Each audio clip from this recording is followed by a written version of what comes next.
Buenos días con todos. Es un honor para mí presentar esta charla Metas, Desafíos y Acuerdos del Ecuador con el Fondo Monetario Internacional. El año 2020 fue un año complejo. En América Latina, el PIB cayó 7,4%. En Ecuador, la caída fue del 7,8%, la mayor registrada en un solo año en el país como en la región. Todo esto asociado con pérdida de empleo e incremento en la pobreza. En Ecuador, la trayectoria de la política fiscal ha evolucionado en función de las metas, los planes de la política pública, de la volatilidad de los mercados externos y de las sucesivas modificaciones en los reglamentos y leyes que norman las finanzas públicas.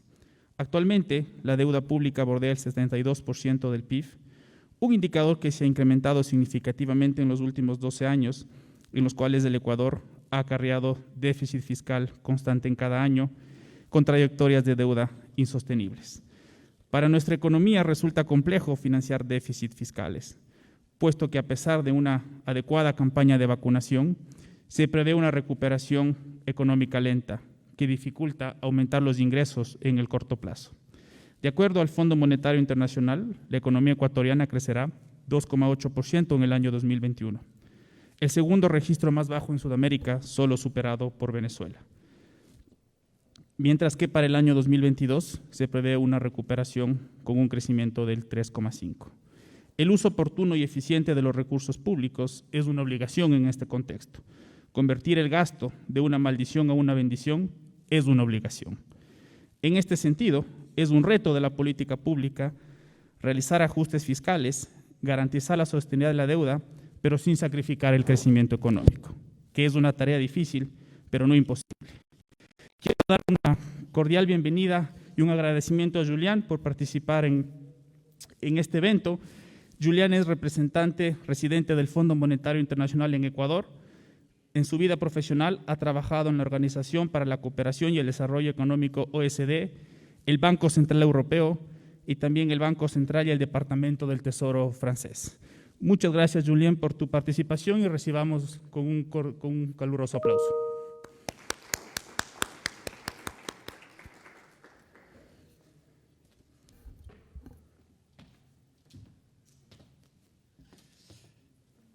Buenos días con todos. Gracias, Nicolás, por la invitación. Gracias a la prestigiosa Universidad PUSE por la invitación también. Vamos a pasar con la presentación. Okay. Gracias. El día de hoy realmente me quería enfocar un poquito en los últimos 2 años, que fueron 2 años durante los cuales, como lo mencionó Nicolás, pasaron bastantes eventos importantes, la peor crisis de nuestra historia y también una crisis mundial. Y quería destacar un poquito el rol del Fondo Monetario y los desafíos. En mi presentación me voy a enfocar en 3 puntos. En primer momento, creo que es necesario tener un poquito de contexto y qué era la situación en Ecuador económica y fiscal antes del 2019. Luego me enfocaré en la parte justamente qué es lo que ha pasado durante los 2 años.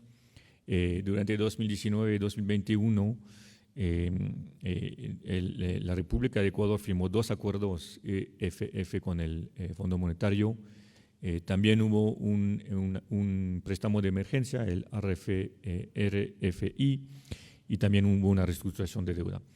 Y para terminar, la idea es abrir un poquito, mirar un poquito hacia el futuro, qué es lo que ha cambiado con el cambio de gobierno y de manera más recién. Ahora enfocándonos un poquito en la parte fiscal, empezamos desde los años 2000, desde que empezó básicamente la dolarización en Ecuador. Y lo que podemos ver aquí en la gráfica, tenemos ingresos y gastos del sector público no financiero, el SPNF. Y lo que vemos ahí, digamos, 3 tiempos, ¿no? De 2000 a 2007, un primer época en cual el gobierno de Ecuador era un gobierno, digamos, de un tamaño del promedio de la región, alrededor de 25% de gastos, Veíamos que en esta época también, mirando la línea azul, que es la línea de ingresos, había un manejo, digamos, sustentable de las finanzas públicas, es decir, había más ingresos que gastos, o digamos equilibrados, ¿no? Y el segundo etapa, de 2007 a 2017, en esta década lo que vimos básicamente es un boom de gastos, de ingresos, perdón, empezamos con los ingresos, la línea azul, 2008, y luego lo que vemos es básicamente un cambio estructural muy importante. Y aquí hay dos cosas que quería enfocarme. La primera es cuando comparamos tamaños del Estado, ¿no? Se habla mucho de cuál es el tamaño del Estado, cuál es el rol del Estado, cuál es el impacto de la política pública sobre la economía. Una buena medida es gasto sobre PIB, y vemos que básicamente pasamos de un Estado que representaba 20% del PIB a un Estado en los años 2013-14 que casi llegaba al 45% del PIB. Esos son niveles de países avanzados, países europeos, digamos. Francia es un buen ejemplo, el gasto sube hasta 50% del PIB. Entonces aquí hay un cambio importante, es decir, el tamaño del Estado entre 2006 y 2013-14 dobló en términos de gastos. Luego voy a ir un poquito en el detalle de los gastos, pero nos enfocamos en esto. Primer mensaje, en esta época el tamaño del Estado dobló. Segundo mensaje, venimos entonces de un manejo sustentable de las finanzas públicas en el cual los ingresos estaban a nivel de gastos o sobrepasan los gastos, a una situación en la cual se ha gastado mucho más de los ingresos. Entonces, eso lo podemos ver desde el año 2009, pero más en esos años 2013, 2014 y luego 2015, 2016, básicamente había un déficit fiscal importante. Y estamos hablando, por ejemplo, cuando miramos a 2016, cuando se cayeron los ingresos del Estado, estamos hablando de déficits que estaban alrededor del 10% del PIB. Son déficits muy importantes. Cuando a esta época había una regla constitucional de deuda que decía que la deuda no podía superar 40% del PIB. Es decir, en un año, con un déficit de 10%, generamos un cuarto de la deuda. Entonces, aquí son realmente, quería empezar, la crisis que vivimos en Ecuador desde los años 2015, digamos, crisis económica, crisis fiscales, viene de un manejo insostenible de las finanzas públicas. Ahora, si nos enfocamos un poquito en qué es lo que pasó, mirando un poquito más al detalle los ingresos y los gastos. Empezamos con los ingresos, y aquí hago la diferencia entre ingresos no petroleros, que es las varas azules, e ingresos petroleros, que son las varas gris. Lo que vimos es 2007-2008, este incremento importante de los ingresos, pero cuando detallamos, básicamente lo que vemos es que no es que subieron todos los ingresos del Estado, sino que subieron más los ingresos petroleros. Ecuador, aunque no lo vemos todos los días, por ejemplo, aquí en Quito, pero es una economía que depende mucho del petróleo. Y para depender de la producción de petróleo, la exportación de petróleo, dependemos mucho del precio, que es un precio internacional. En esta época, 2008, vemos ahí las varas muy altas, 2011 es cuando se registraron precios de barril de petróleo récord a más de $120 por barril. Entonces, realmente lo que influyó sobre este incremento importante de los ingresos son los ingresos petroleros. Lo que vemos es que pasaron de un promedio representando 5% del PIB en los años 2000 hasta 15% del PIB. Entonces, se triplicaron los ingresos petroleros. ¿Qué pasó del lado de los gastos? A la derecha vemos gastos, la línea amarilla son los gastos corrientes y la línea naranja son los gastos de capital. Lo que vemos es que básicamente en esta primera etapa de la dolarización, en los años 2000, en promedio el gasto corriente era alrededor de 15% del PIB. Con este incremento importante de los recursos petroleros, los gastos corrientes doblaron. Es decir, gasto corriente estamos hablando de puestos, de salarios, de consumo del Estado. Entonces pasamos de 15% del PIB a 30% del PIB. Es decir, el gasto corriente, los puestos, los salarios doblaron efectivamente. Se incrementó también los gastos de capital, es importante decirlo, y eso ayudó bastante a tener en términos de crecimiento económico. Pero lo que vemos es básicamente cuando miramos otra vez los ingresos, desde 2011 hasta ahora, el precio del petróleo bajó, pasamos de 120 al barril. En 2020, en promedio en el año éramos alrededor de $40 el barril. Entonces se ajustaron los ingresos, se ven también cuando comparamos la línea azul también, pero mirando los gastos, lo que se básicamente ajustó es un poquito los gastos de capital, pero el gasto corriente es muy complejo ajustar y lo vemos, se quedó básicamente casi plano. Entonces, eso generó básicamente que la política fiscal fue insostenible en este momento, un fuerte incremento de ingresos que luego cayeron, una fuerte subida del gasto corriente que no se ajustó después. Y eso es lo que genera déficit importante y es lo que genera, lo podemos ver aquí, un manejo complejo de las finanzas públicas. Ahora podemos decir, bueno, hay otros países también que tienen petróleo, ¿cómo funcionó en esta época? ¿No? Porque era un boom global del precio de petróleo.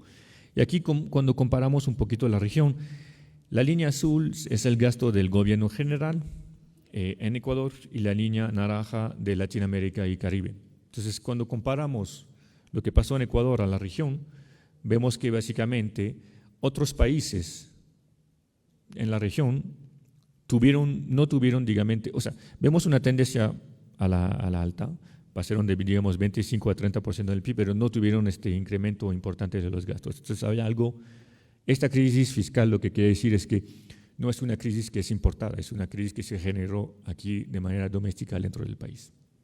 Cuando comparamos a la región, no vemos que los otros países se disparó el gasto en este momento.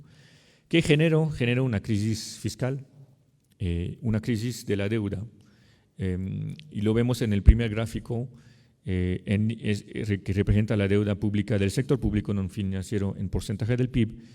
Vemos que básicamente hasta el año 2015 la deuda sobre PIB estaba abajo de la regla de deuda, abajo de 40%, y de 2016 sobrepasó la regla de deuda. Entonces, en este momento, lo mencionó Nicolás al inicio, también estamos alrededor de 65-70% del PIB, que para un país como Ecuador es muy complejo manejar, porque viene con servicio de deuda importante, y es por eso que el gobierno se encontró en algún momento una capacidad de básicamente cobrar todos sus gastos. Lo que vemos también en esta época, que por ser una economía dolarizada, muchos de los fenómenos que vemos, hasta los fenómenos monetarios, financieros, se generan en la parte fiscal. Lo que vemos también es que desde la caída del precio de petróleo en final de 2014-2015, se incrementó ese déficit. El gobierno obviamente no tenía los recursos para para cubrir sus gastos, y también en este momento se usó parte de la reserva del Banco Central. Entendí que en presentación anterior toparon el tema. La idea es que en una economía dolarizada, cuando un país no puede emitir su propia moneda, la manera de asegurar que se cobre todas las obligaciones del sector privado es tener unas reservas internacionales con una cobertura de los pasivos al 100%. Eso no es realmente, digamos, para pagar o para apoyar de una manera al sector financiero, sino para asegurar que cada dólar que los ecuatorianos tienen en el banco tienen una cobertura internacional, es decir, que hay liquidez en el Banco Central para pagar ese dólar el día que los depositantes quieren sacar eso de sus depósitos en los bancos.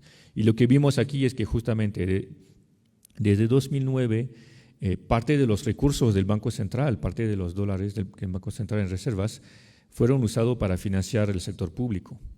Y eso generó básicamente debilidades dentro del sector financiero, pero también un riesgo muy alto de liquidez del Banco Central. Y vemos que básicamente la cobertura bajó hasta el 30%. Es decir, por cada $100 que tienen en los bancos, en depósitos, el Banco Central solamente tenía 30. Entonces, eso es una situación que puede generar una crisis financiera. No se materializó en este momento, pero creo que éramos muy cerca con riesgos muy altos, digamos.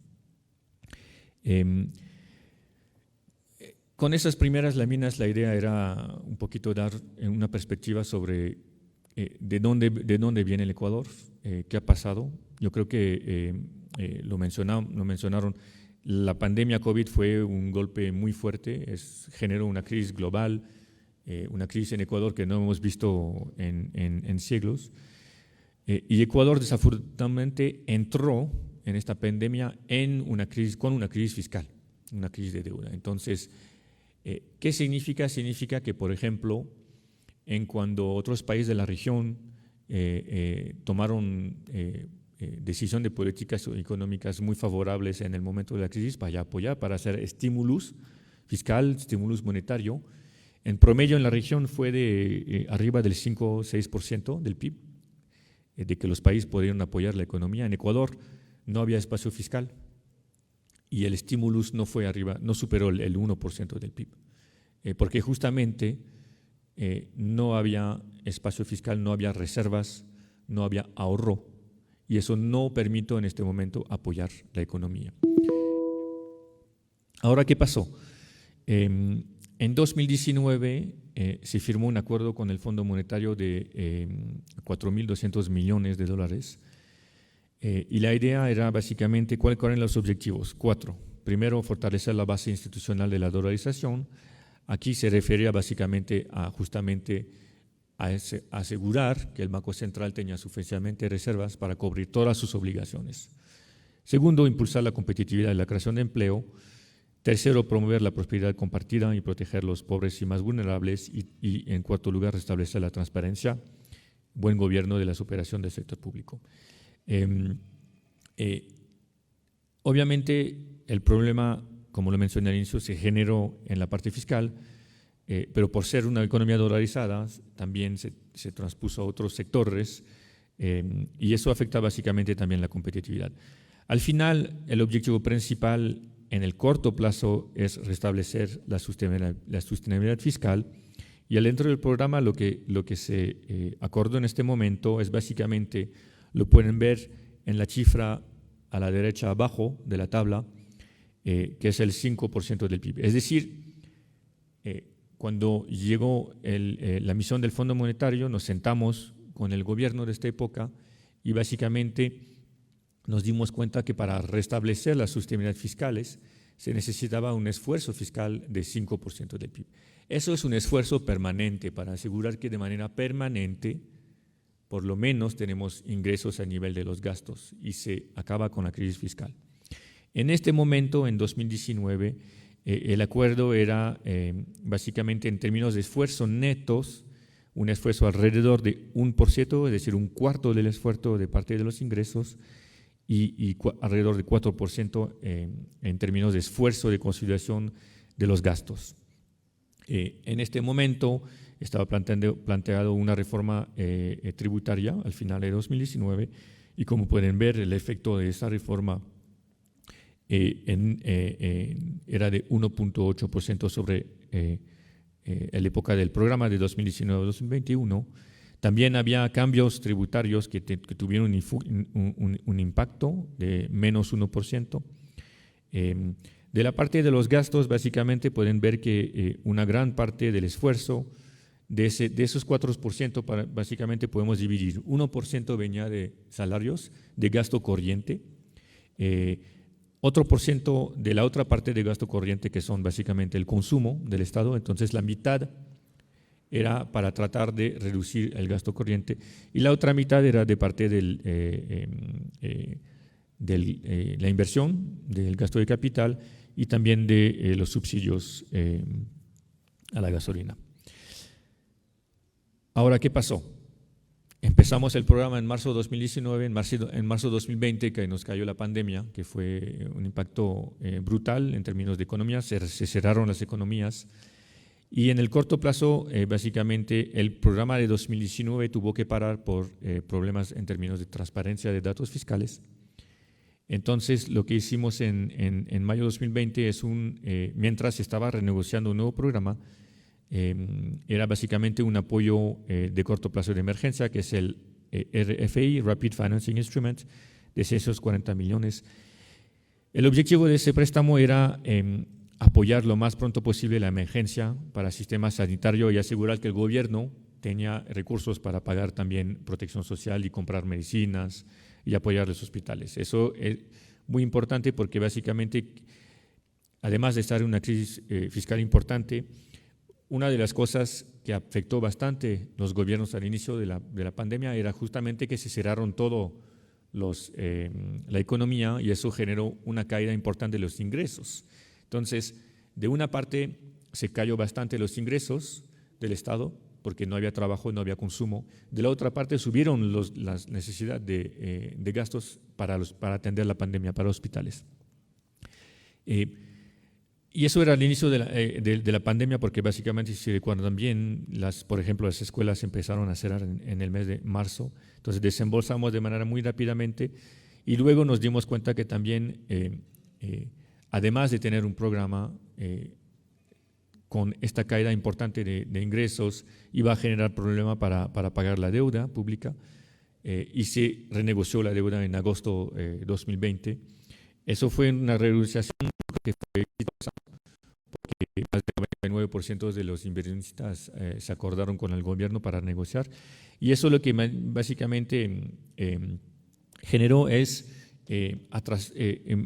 poner, digamos, esos pagos de deuda, reagendarlos en el tiempo para permitir en el corto plazo de tener más espacio fiscal. En 2020 no se pagó intereses ni amortización de la deuda internacional, que fue un esfuerzo importante de parte del sector privado, y luego obviamente aseguró que básicamente la amortización, el peso de la deuda será menos en los 10 próximos años.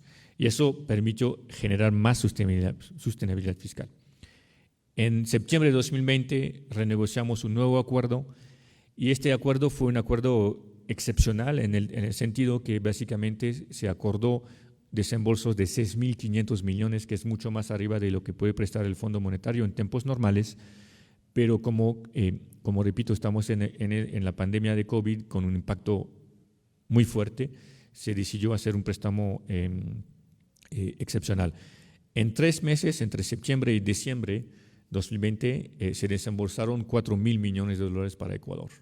El déficit en 2020 era alrededor entre 6 y 7.000, es decir, de esos 6, digamos que son 6.000, de eso 4.600 eran básicamente financiados por el Fondo Monetario.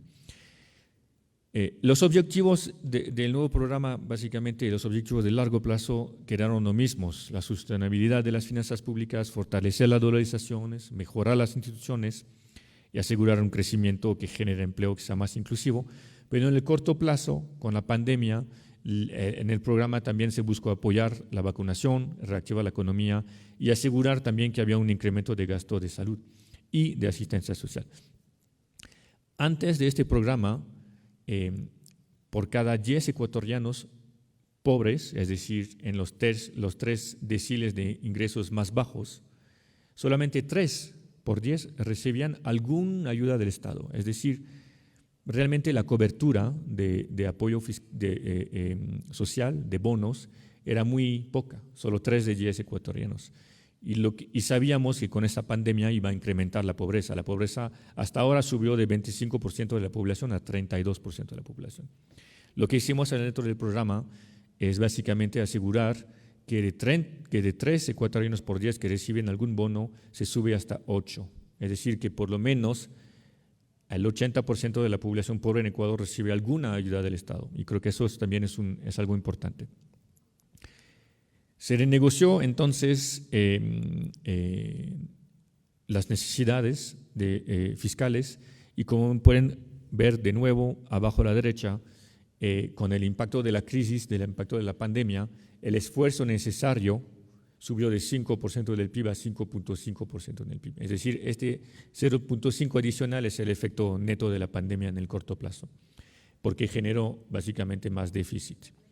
En esta época lo que se renegoció con el gobierno también era una consolidación, digamos, más balanceada entre ingresos y gastos. Se lo pueden ver de estos 5.5, digamos 3% venían de gastos y 2.5% de ingresos. Aquí también se planeaba una reforma tributaria en 2022 y una parte importante del esfuerzo era básicamente en términos todavía reducción de gastos corrientes y de capital. ¿Qué es lo que se logró con esos programas en esos momentos? En primer lugar, mejorar las finanzas públicas. Lo que sí, antes de la pandemia, lo que vimos es básicamente una consolidación fiscal importante de arriba del 1% del PIB, que es un esfuerzo importante y que es necesario. Luego, en 2020, con la pandemia, lo que se vio también al dentro del programa del Fondo Monetario es un respaldo de la comunidad internacional y también poder apoyar al Ecuador a tener un déficit más amplio en 2020 cuando se necesitaba más durante la pandemia. En tercer lugar, se fortaleció la red de seguridad social, como lo mencionó, se aumentó el gasto de asistencia social y eso era muy importante porque venimos de una situación en la cual la cobertura de los gastos sociales era muy baja y sabíamos que iba a aumentar la pobreza. Entonces había esta necesidad de asegurar no solamente que se gasta, pero la meta del programa del fondo es asegurar que los hogares reciben el dinero, porque a veces se gasta, pero no se recibe el dinero. Y en cuarto lugar, creo que había cambios que llamamos cambios estructurales, reformas estructurales importantes. En primer lugar, nuevas reglas fiscales. Como lo vimos al inicio, estábamos ya arriba de la regla de deuda de 40%. Había la necesidad de asegurar que se cambiaba esta regla para ser más, digamos, oportuna. Y también asegurar que iba a haber cambios en términos de manejo fiscales. Por ejemplo, en el gobierno central, en el PG anterior, cada proforma se podía gastar al final de manera discrecionaria hasta el 15% del valor de la proforma. Y eso obviamente sin financiamiento y siempre se gastaba. Entonces había que poner, digamos, las finanzas públicas en orden y con reforma al Código Orgánico de Planificación eso se está logrando. En segundo lugar, y también hubo cambios al Código Orgánico Monetario y Financiero, el COMIF. Aquí la idea era básicamente asegurar que no se repiten los errores del pasado, es decir, que el Banco Central no financia el déficit del sector público. De manera general, sabemos que genera distorsiones en la economía. Argentina es un buen ejemplo, genera inflaciones. Cuando estamos en una economía dolarizada, yo creo que el riesgo es mucho más alto en términos de impacto sobre la economía.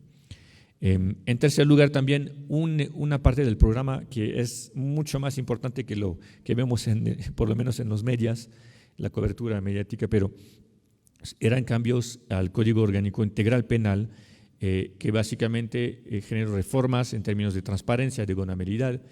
Algo muy importante aquí es que, por ejemplo, antes de este cambio que se planeó dentro del programa, el acto de corrupción relacionado con las compras públicas, por ejemplo, no era un delito penal en Ecuador. Es decir, se podía hacer un acto de corrupción con dinero público y no era un acto penal. Y eso creo que generó bastantes oportunidades de actos de corrupción y ahora se está criminalizando y hay muchos esfuerzos para combatir la corrupción al dentro del sector público. En dos gráficos, yo creo que son dos gráficos muy importantes, ¿cuál fueron los avances significativos? Miramos reservas internacionales.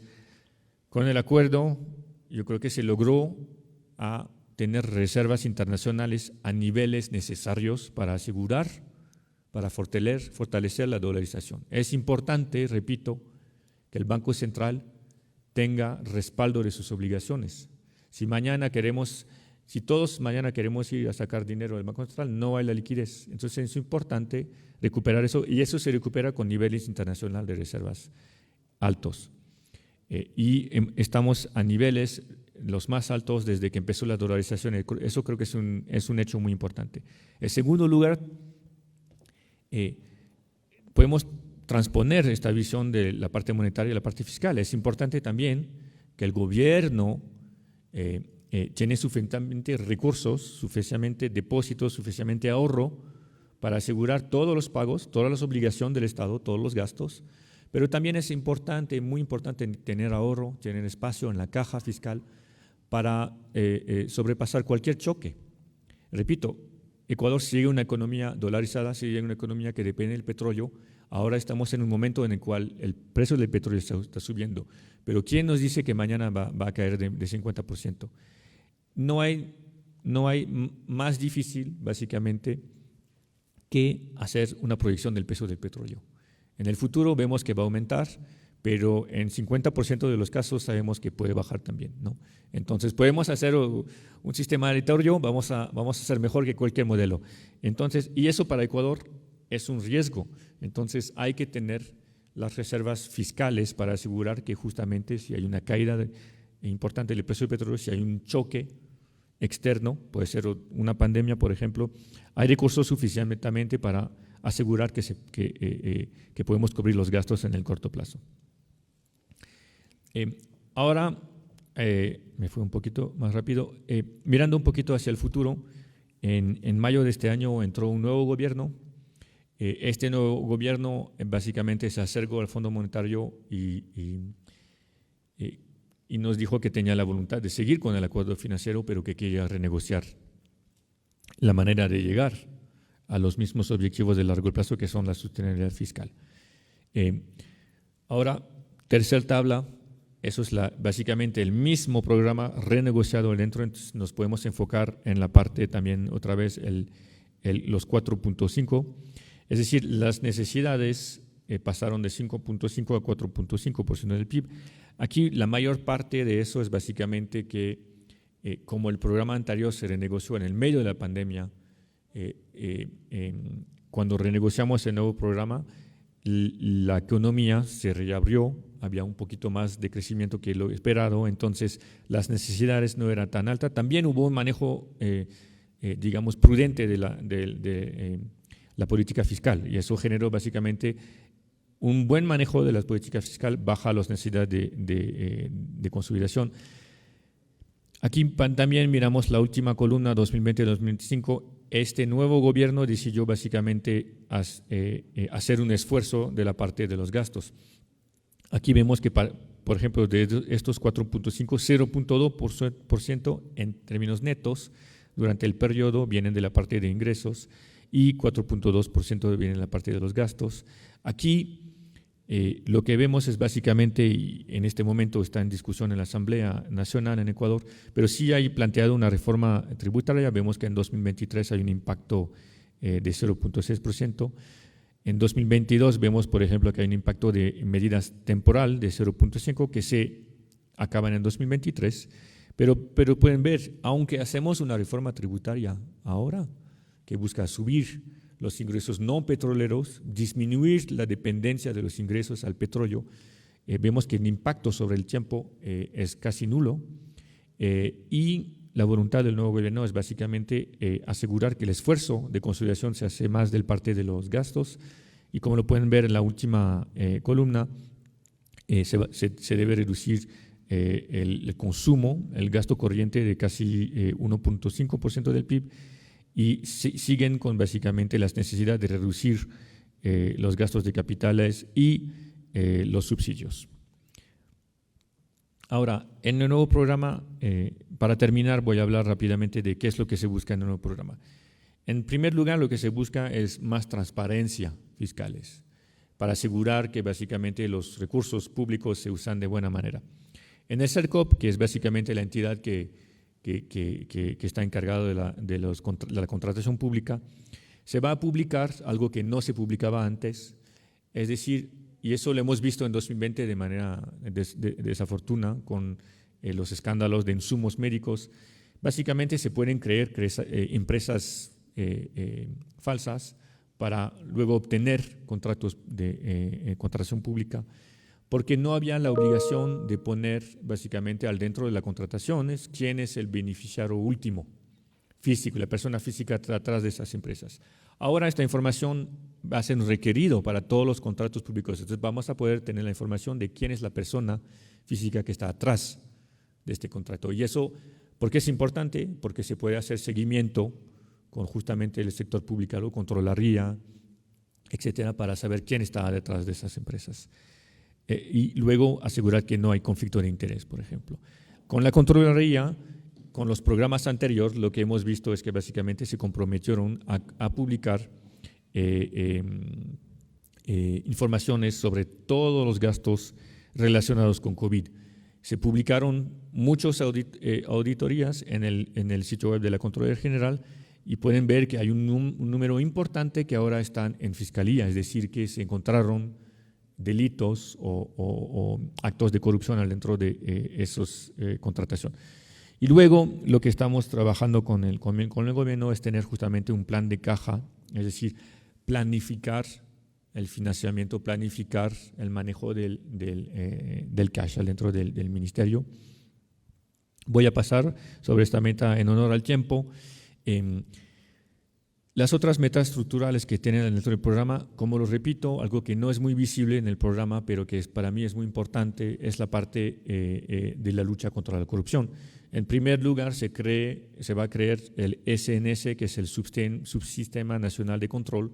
Ese subsistema nacional de control, básicamente poner en contacto todas las agencias que están encargadas de asegurar que hay un buen manejo de las contrataciones públicas, la UAFE, la Contraloría General, etcétera, para compartir información sobre justamente, por ejemplo, beneficiarios últimos y asegurar básicamente que no hay un mal gastado, no hay conflicto de interés en las compras públicas.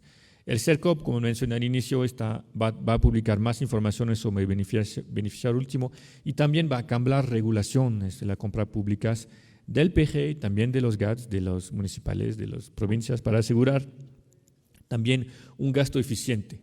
Es importante, como lo vieron al inicio, subió bastante el gasto. Una parte importante de este gasto es sobregasto, sobrecarga, y hay que reducir eso en términos de eficiencia. Se puede construir una carretera, pero al precio justo, no al doble como se hacía antes. También hay acciones importantes, por ejemplo, se va a hacer una auditoría de la fusión de Petroecuador y Petroamazonas. Son dos empresas que manejan el petróleo, los hidrocarburos en Ecuador, y es importante. Sabemos, por ejemplo, desde el Fondo Monetario que en las empresas públicas que manejan recursos naturales hay nivel de corrupción muy importante. Entonces, ahí con esa auditoría se va a buscar un poquito tener una visión muy clara de la posición financiera de las empresas. También se va a hacer lo que llamamos Asset Quality Review, una auditoría, pero con evaluación de los activos de los 4 bancos públicos. Eso es importante también para asegurar que primero están en buena condición financiera, pero también para ver cómo se gasta y si se gasta de la manera más eficiente. De parte del MEF, en el sector público se va a transparentar lo que son atrasos. Cuando escuchamos analistas, cuando escuchamos el sector privado, cuando escuchamos las empresas que participan a la compra pública, siempre hay quejas de que hay muchos atrasos y no había sistema interno dentro del sector público para asegurar transparencia, dónde hay atrasos, cuáles son, etcétera. Entonces, eso también va a cambiar. Y por terminar, 2 cosas importantes en términos de coordinación fiscal. Dentro de la reforma Colplafip también se cree un comité de coordinación fiscal. En un país donde, que es el caso en Ecuador, en el cual otros niveles de gobierno como los GAS, como la Seguridad Social, tienen una autonomía que es importante y que tienen que respetar, hay que también tener coordinación, porque no hay un órgano que coordina todos los diferentes niveles de gobierno, y eso es importante. ¿Por qué? Porque hay una regla de deuda, por ejemplo, reglas fiscales a nivel del sector público no financiero. Entonces, hay que tener un mínimo de coordinación cuando antes no había. Y por terminar, algo importante, mencionaba anteriormente el componente social dentro del programa. Les mencioné que básicamente el objetivo es subir de una cobertura de 30% de los hogares pobres a 80%, pero también nos dimos cuenta que básicamente había desequilibrio dentro del país, había lugares como la Amazonia donde no llegaba los bonos, por razones obvias, ¿no? Porque no son centros ahí donde hay mucha densidad, hay culturas muy específicas, Pero lo que se va a hacer adentro del programa es asegurar que hasta los lugares más retirados del Ecuador, como la Amazonía, el 80% de los hogares pobres van a recibir apoyo del Estado. Con eso termino mi presentación. Les agradezco por el tiempo y estoy dispuesto a tomar preguntas. Gracias.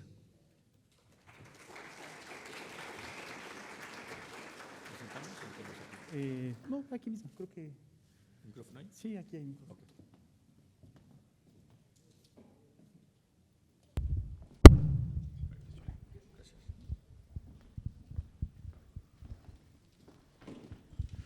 Muchas gracias, Julián, por tu presentación y tu participación en este evento. A continuación, voy a dar paso a las preguntas del público. Voy a leer todas y luego, Julián, las respondes. Primera, ¿el programa de préstamos del FMI tiene alguna meta para la diversificación de la matriz de producción de la economía ecuatoriana? Esto viene en el sentido para salir de la dependencia del petróleo. Otra pregunta es, ¿cuáles son los desafíos para el Ecuador en el largo plazo con respecto al pago de la deuda pública? Y si es posible que se dé una renegociación de nuevo. Empecemos con esas dos preguntas, Julián. Gracias. Voy a empezar entonces con la segunda. Y cada vez que un país se acerca al Fondo Monetario, porque tiene problemas de balanza de pago, tienen problemas de financiamiento, en todos los tipos de acuerdo que tenemos, el objetivo final es que el país regresa lo más pronto posible a una situación sostenible y lo más pronto posible que regresa a tener acceso a los mercados financieros internacionales. En la mayoría del tiempo, cuando un país está en una crisis fiscal, una crisis de deuda, no puede pagar la deuda, no puede pagar los intereses, la amortización. Entonces, ¿qué pasa? Se cierran los mercados internacionales.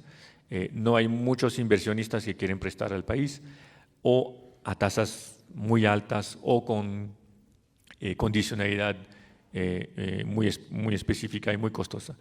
Entonces, dentro del programa actual, lo que tenemos básicamente es un regreso a los mercados financieros lo más pronto posible. Puede ser al final de 2022, puede ser 2023, pero eso es el objetivo. El objetivo es restablecer la sostenibilidad fiscal, ayudar al país a no necesitar el Fondo Monetario. Es un poquito el objetivo.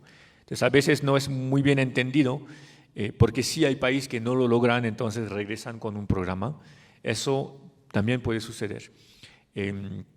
Yo no creo ahora, como están las cosas, con el manejo más sostenible de las finanzas públicas, con las reformas estructurales, reformas al COPLAFIP, como lo mencioné, reformas al COMIF, no creo que en Ecuador va a necesitar otra renegociación de deuda.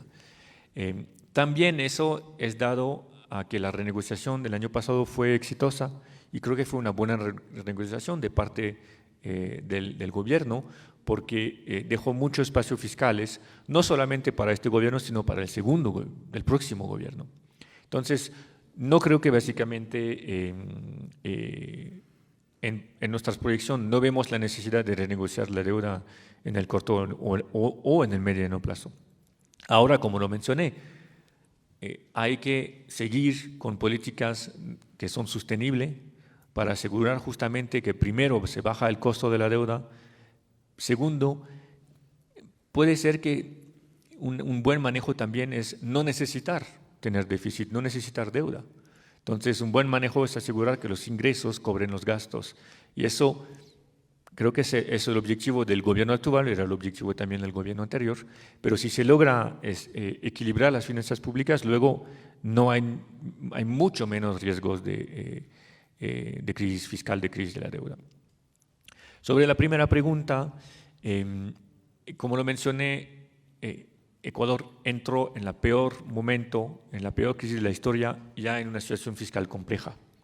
Entonces, el objetivo primordial en el corto plazo es asegurar que justamente se reequilibran las finanzas públicas, porque no se puede seguir con un déficit tan alto, no se puede seguir con las crisis fiscales, porque últimamente lo que pasa es que no hay gastos, no hay ingresos para hacer política pública, no hay ingresos para pagar saldos en el sector público, y eso obviamente tiene un impacto económico y social muy fuerte, y eso hay que asegurar que no se repite.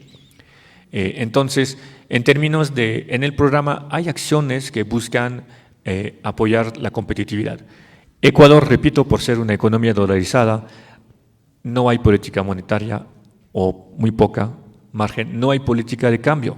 En otros países, ¿qué es lo que hemos visto con la crisis de la pandemia COVID? Choque externo, choque de oferta externa, generó choque de demanda doméstica interna. Y eso en muchos países de la región que tienen su propia moneda, vemos que básicamente, en primer lugar, se ajustó el tipo de cambio. Se depreciaron las monedas y también lo que vimos de la parte de la política monetaria, hubo estímulos monetarios. Los bancos centrales, ¿qué hicieron? Bajaron tasas de intereses, inyectaron liquidez. Eso básicamente es parte del paquete de política económicas de estímulos. En el Ecuador no se logró, ¿por qué? Por el tema de la dolarización. La dolarización genera muchos advantajes, pero también tiene un costo. Es decir, que la mayoría de las políticas están en las manos del fiscal. Ahora, en términos de competitividad, hay muchas decisiones de políticas que pueden afectar la competitividad. En primer lugar, por ejemplo, buen manejo de las empresas públicas. Eso es importante porque esas empresas públicas actúan en la esfera del sector privado comercial, y es importante asegurar que juegan con las mismas reglas. Entonces, eso es parte del programa.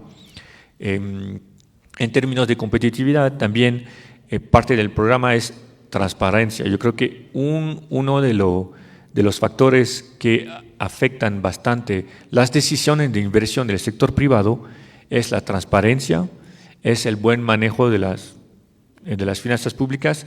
Ahí incluyo la parte básicamente de contratación. Sabemos que la corrupción, sabemos que cuando no hay transparencia fiscal, sabemos que cuando no hay un buen manejo de las finanzas públicas, eso genera básicamente mucho riesgo, y este riesgo no ayuda a la inversión pública, no a la competitividad, tampoco ayuda al cambio de matriz productiva en el Ecuador. Muchas gracias, Julien. Tenemos otras 3 preguntas.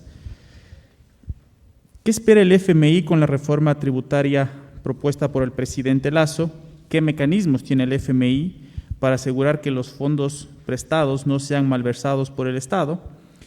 Y la última es, si el FMI, antes de realizar un préstamo, analiza la constitución de cada país, esto porque en el año 2019 se solicitaba una reducción en el presupuesto destinado a educación. Gracias por las preguntas.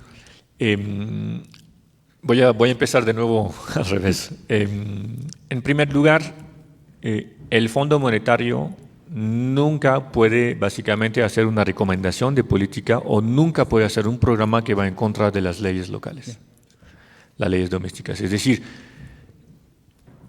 por ejemplo, hablando de constitución, hablando de gasto corriente, sí se revisó bastante eso con nuestro departamento jurídico, con el departamento jurídico del Ministerio de Economía y Finanzas, y el objetivo es siempre estar dentro de la ley. El Fondo Monetario no puede, repito, no podemos hacer recomendaciones o definir un programa que va en contra de las leyes domésticas. A veces se puede encontrar, por ejemplo, era el caso de la regla de deuda, que básicamente el país llega a una crisis de deuda, una crisis fiscales, entonces no cumple con las leyes domésticas. Entonces lo que se busca es ayudar al país y asegurar que en el futuro puede cumplir con sus leyes. Entonces ahí hay recomendaciones y hay apoyo también de nuestros expertos en cómo se puede asegurar que justamente hacer reformas estructurales permite estar en cumplimiento con las leyes. En primer lugar, ¿me puedes repetir la segunda pregunta, perdón? La segunda era, ¿qué espera el FMI con la reforma propuesta por el presidente Lasso y cómo asegurar, o cómo el FMI asegura que los fondos prestados no sean malversados por el Estado. Julián, me dicen que por un problema en audio, si por favor nos puedes ayudar con la respuesta desde este micrófono. Claro, y la primera pregunta era sobre la proforma. Y creo que esta primera pregunta la puedo responder también con la respuesta sobre la reforma tributaria. Cuando básicamente hay una negociación entre el Fondo Monetario y el país sobre cuáles son las medidas, siempre lo que se busca es básicamente hacer un estudio muy factual de cuál es la situación, ¿no? Esta tabla que los enseñé, lo que buscamos en primer lugar es cuál es la necesidad. Y luego, básicamente son discusiones con el gobierno de cuál va a ser el plan de gobierno. Cada gobierno entra, tiene un plan. Si el gobierno tiene como objetivo la sostenibilidad fiscal, algún momento debe tomar políticas para asegurar que llega a ese objetivo, ¿no? Entonces, cada vez que hay un programa, funciona de lo mismo en Ecuador, en otros países. Nos sentamos, discutimos sobre la parte técnica, la parte factual, cuál es la situación actual. Luego vemos dónde vamos, ¿ok? A la punta del volcán.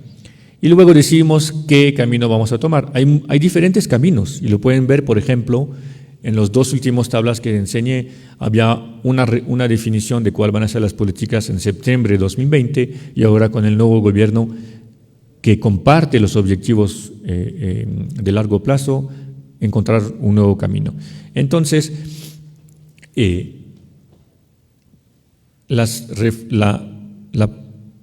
proforma, la reforma tributaria, esos son políticas del gobierno para asegurar las sostenibilidades fiscales y de una manera están, digamos, alineadas con los datos que vieron adentro que presenté hoy, pero que están parte del acuerdo con el Fondo Monetario, porque, repito, son metas definidas por el gobierno. Entonces, de nuestra parte, hay un enfoque, digamos, al nivel macroeconómico, cuál va a ser el impacto en términos de ingresos que va a generar, por ejemplo, la reforma tributaria.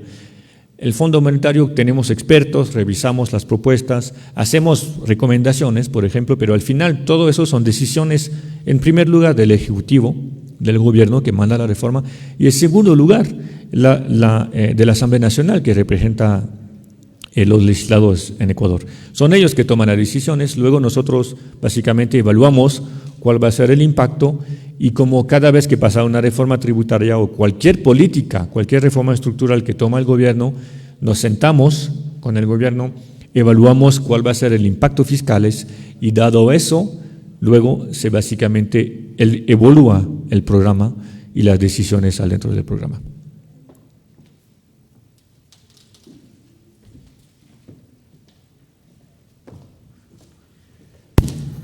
Con eso terminaríamos la charla. Agradecemos nuevamente de manera especial a Julián por su participación. Muchas gracias.